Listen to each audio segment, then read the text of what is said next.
ZB9 news కి స్వాగతం. కరీంనగర్ జిల్లా కొత్తపల్లి మున్సిపల్లో వీధి కుక్కలు స్వైర విహారం చేస్తున్నాయి. కొత్తపల్లి మున్సిపల్ పట్టణానికి చెందిన అజీజుద్దీన్ ఫైజాన్ కి చెందిన మేకలపై ఈ రోజు ఉదయం దాడి చేసి చంపేశాయి. గతంలో ఇదే యువకుడికి చెందిన మేకలను, కోళ్లను కూడా ఇదే విధంగా దాడి చేసి చంపాయి. అయితే దీనిపై యువకుడు గతంలో కూడా పలుమార్లు ఫిర్యాదు చేశానని, కోళ్లు, మేకలు పెంపకం చేపడుతుంటే ఇలా వీధి కుక్కలు స్వైర విహారం చేస్తూ దాడికి పాల్పడి చంపేస్తున్నాయని యువకుడు ఆవేదన వ్యక్తం చేశాడు. తాజాగా మరోసారి జరిగిన ఈ దాడి పరిణామంతో ఈ రోజు ఉదయం కొత్తపల్లి మున్సిపల్ కార్యాలయం ముందు యువకుడు నిరసనకు దిగాడు. మీరు వీధి కుక్కలనే కాపాడుకుంటుంటారా సార్?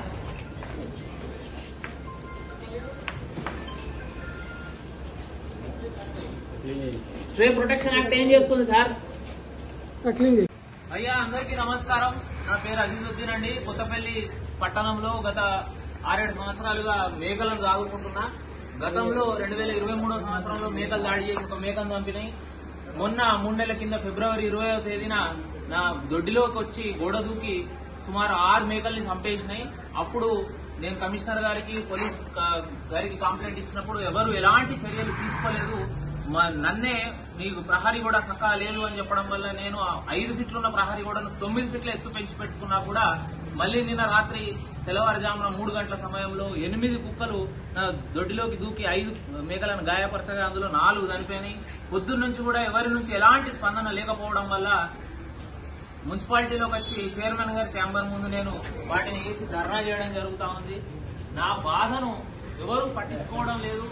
నేను ఇంతకుముందు ఆర్టీఐలో కంప్లైంట్ చేసినప్పుడు 2020వ సంవత్సరం నుంచి ఇప్పటి వరకు వీధి కుక్కలపై ఎలాంటి చర్యలు మేము తీసుకోలేదు అని సమాచార హక్కు చట్టం కిందనే ఇదే కమిషనర్ గారు నాకు జవాబు ఇవ్వడం జరిగింది. సో అసలు ఈ వీధి కుక్కలను పట్టించుకుంటారా, పట్టించుకోరా? మేక పిల్లలు నాకు ఆర్థిక నష్టం జరిగింది, మానసిక క్షోభ జరిగింది. అదే ఎవరైనా ఇంట్లోకి దూకి మనుషులను గరిస్తే కూడా వీళ్ళు ఇలాగే ఉంటారా అని నేను ప్రశ్నిస్తూ నాకు న్యాయం జరగాలని, ఈ వీధి కుక్కల బాధ నుంచి మా పట్టణాన్ని కాపాడాలని కోరుకుంటున్నాను. అందరూ కూడా నాకు మద్దతు తెలపండి. ఇంతకుముందు నేను ఏమన్నా మాట్లాడితే నన్ను బెదిరించడం కూడా జరిగింది. వీటన్నింటినీ నేను దృష్టిలో ఉంచుకొని ఈ రోజు ఇక్కడికి రావడం జరిగింది. మీడియా మిత్రులకు నాదొక్కటే విన్నపం, ఈ వీధి కుక్కల బాధ నుంచి మమ్మల్ని కాపాడండి అని వేడుకుంటున్నాను.